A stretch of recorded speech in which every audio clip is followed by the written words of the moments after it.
முதலில் அனைவருக்கும் என்னுடைய வணக்கம். இந்த படத்தை பொறுத்தமட்டில் முதலில் எனக்கு என்னை ஆதர்ஷத்து அந்த மாவீரன் கிட்டு என்ற தலைப்பு. ஏனென்றால் அந்த பெயர் சாதாரணமான பெயர் அல்ல. உலகத் தமிழர்களால் மறக்க முடியாத ஒரு மாவீரனின் பெயர்.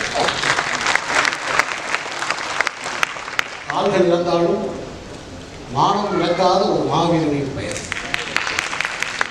அப்படி ஒரு பெயரை ஒரு படத்துக்கு தலைப்பாக வைத்து ஒரு துணிச்சல். அந்த தலைப்பை சுசீந்திரன் அவர்கள் தேர்ந்தெடுத்த பொழுது நான் நினைத்தேன், இது ஒரு கண்ணியமான படம். இது ஒரு கண்ணியமான படம்.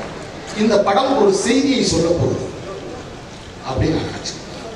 இதுவரைக்கும் எந்த படத்தில் ஒரு கதையும் நான் கேட்பதற்கு ஆர்வமாக இருந்தது. என் வேலை ஒன்று நான் ஒன்று. ஆனால் இந்த மாவீரன் கிட்டு என்ற பெயர் வைத்ததும் இந்த படத்தின் கதையை தெரிந்து கொள்வதற்கு ஆர்வமாக. படப்பிடிப்பெல்லாம் முடிந்த பிறகு இந்த படத்தின் எடிட்டரிடம் எனக்கு இந்த கதையை சொல்லியிருந்தேன். நான் படம் முடிஞ்ச ரிலீஸ் ஆகும். அவர் இந்த கதையை சொன்னது உண்மையில் நான் பொறாமைப்பட்டேன். ஆனால் இப்படி ஒரு கதை நமக்கு கிடைக்கலையே அப்படின்னு நான் பொறாமைப்பட்டேன். இப்பயே எழுதித்தர்றேன். இந்த படம் சுசீந்திரன் எடுத்த படங்களிலே மிகச்சிறந்த படம்.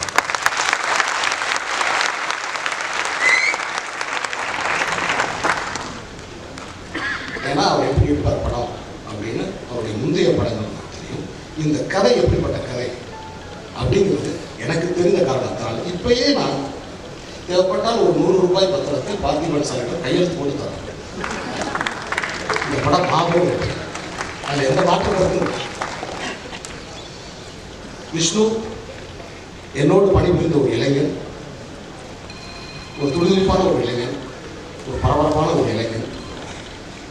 விஷ்ணுவோட வெற்றிக்கு காரணம் என்ன நான் நினைக்கிறேன்னா, விஷ்ணு யார் இடத்துக்கும் ஆசைப்படாத ஒரு இளைஞன். இதுதான் ஒரு ருமேனிய கவிதை வழி. ஒரு போர் வீரன் வாளை கையில் எடுக்கிறான். அந்த கவிதையில அந்த போர் வீரர்கிட்ட கேட்கிறாங்க, நீ இந்த நாட்டுக்காக வாழ எடுக்கிறியா அப்படின்னு கேட்க. உடனே அதுக்கு அந்த போர் வீரர் சொல்றாங்க, இல்லைன்றான். பிறகு உன் வீட்டுக்காக நீ வாழ எடுத்திருக்கியா? இல்லைன்றான். அப்புறம் எதுக்காக நீ வாழ எடுத்திருக்க அப்படின்னு கேட்கும் பொழுது அந்த போர் வீரர் சொன்னார், என் உயிரை காப்பாற்றுவதற்காக.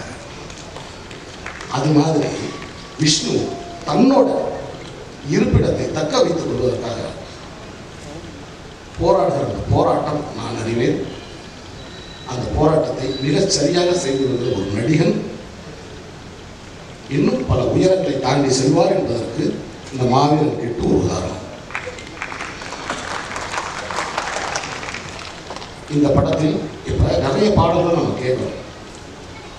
பல நண்பர்கள்ட்ட நான் சொல்லியிருக்கேன், நிறைய பாடல்கள் நம்ம கேட்குறோம். கேட்க தான் அந்த பாட்டு பிடிக்கும். கேட்ட உடனேயே முதல் தடவையே பிடிக்கிறது அது இமானோட பாட்டு. அது இதயத்துக்குள்ள வலிக்கிறது. அது சொல்லாக இருக்கட்டும், அந்த பாடல் வரிகளாக இருக்கட்டும், அந்த ராகமாக இருக்கட்டும், ஒரு தடவை கேட்டால் மனசில் போய் அப்படியே உட்கார்ந்து. இமான் அவர்களுக்கு என்னுடைய வாழ்த்துக்கள். ஸோ மிகச்சிறந்த கதை என்பதாகும். இதில் ரொம்ப முக்கியமான ஒரு விஷயம்,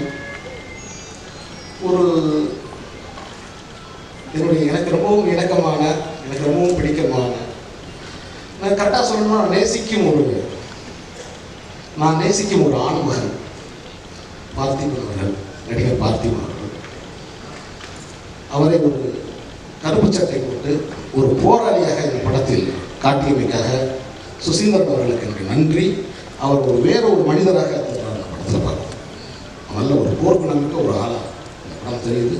ஸோ இந்த படத்துடைய இந்த திரைக்கதை, இந்த கிளைமேக்ஸ் இது எனக்கு தெரியுங்கிற காரணத்தினால ரொம்பவும் நம்முடைய இதயத்துக்கு ஏதோ ஒரு பெண்ணுடைய முகத்தை ஞாபகப்படுத்திக்கிட்டே இருக்க இந்த படத்துடைய கதாநாயகி திவ்யா.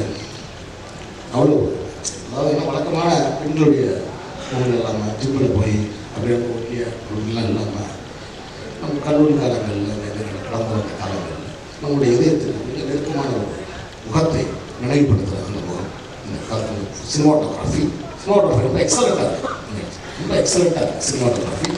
இந்த படம் மிகப்பெரிய ஒரு படக்குழுவினருக்கும் தயாரிப்பாளருக்கு வாழ்த்துக்கள். அவர் சொன்னார், எனக்கு தகுதி தேர்வில் சுபா வெங்கட் அவர்களின் தகுதி தேர்வில் நான் தகுதி பெற்றேன். ஸோ அப்படி ஒரு தேர்வு நடக்குதுன்றதை எனக்கு நீங்கள் தெரிஞ்சுக்கிட்டேன். அப்படி ஏதாவது ஒரு தேர்வு இருந்தால் அந்த கொஸ்டின் பேப்பர் எனக்கு அனுப்பி வைக்கணும்னு கேட்குறேன். நானும் தகுதியாக எனக்கு இன்னும் தெரியவே இல்லை. ஸோ அந்த அடிப்படையில் அனைவருக்கும் என்னுடைய வாழ்த்துக்களை சொல்லி மாவீரன் கிட்டுக்காக ஒரு ரசிகனாக, ஏன்னா ஸ்ரீலங்கா நான் கற்றுக்கணும்னு நினைக்கிற விஷயங்கள் 2. ஒன்று, ஒரு படம் வெளியாகிற நேரத்தில் அவங்க அடுத்த படத்துக்கு லொக்கேஷன் இல்லை. 2வது, நம்ம எங்கே லொக்கேஷன் பார்க்க போனாலும் அந்த இடத்துல ஒரு 5 ஏக்கர் அவர் வாங்கியிருக்காரு. இந்த 2 விஷயங்களையும் நான் வந்து சுசீந்திரன் வந்து கற்றுக்கணும்னு நினைக்கிறேன். அதுக்குனால இப்போ வரைக்கும் முடியவே இல்லை. ஏன்னா ஒரு படம் முடிச்சு அப்புறம் ஒரு இயக்குனர் முண்டாசுப்படி இயக்குனர் பேசும்பொழுது கூட ஒரு அற்புதமாக சொன்னார். பொதுவெளிகளில் வந்து ஒரு படத்தை வெளிவருவதற்கு முன்பாக பேசுவது வேறு, அதே சமயத்தில் வந்து விஷ்ணு தனிப்பட்ட முறையில் இந்த படத்தை பற்றி பெருமையாக பேசுகிறார். என்னை பொறுத்த மட்டும் 2 வழிகளிலையும் பேசணும், அதுதான் நேர்மை. ரகசிய வாழ்த்து சொல்வது என்னை பொறுத்த மட்டும் அது தேவையில்லாது.